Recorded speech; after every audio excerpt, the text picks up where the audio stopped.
শরতের আকাশে দেবীর আগমনী বার্তা। চণ্ডী পাঠে মর্তে আহ্বান জানানো হলো দুর্গতি নাশিনীকে।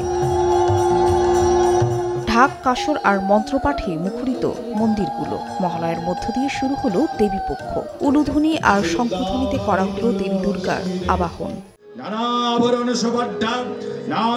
বর্ণিল সাজে সজ্জিত ব্রাহ্মণবাড়িয়া, সিরাজগঞ্জ, ময়মনসিংহ, নারায়ণগঞ্জ সহ বিভিন্ন জেলার মন্দির। দেবীর আগমনী উপলক্ষে করা হয়েছে নানা আয়োজন। পূজা শেষে দেশ ও জাতির মঙ্গল প্রার্থনা করেন ভক্তরা। মহালয়াতে যে আমাদের চণ্ডী পাঠটা শুনি, শুনে গায়ের লোম দাঁড়িয়ে যায়, এতটা ভালো লাগে, এটা বলে প্রকাশ করার মতো। এটা কামনা করতেছি যে আমরা দেশবাসী যেন অনেক সুন্দরভাবে জীবন কাটাতে পারি এবং দেশের সবার মঙ্গল কামনা করি। সনাতনীরা বিশ্বাস করে যে এই তিথির গভীরতা অনেক, তাৎপর্য অনেক এবং একটি সুন্দর আলোয় আমরা প্রবেশ করছি দেবীর আশীর্বাদ দিয়ে। আমরা বিশ্বাস করি মার আগমনী বার্তা দিয়ে আমাদের দেশে সকল অসাম্প্রদায়িক যে চেতনা, সেই চেতনা বৃদ্ধি পাবে।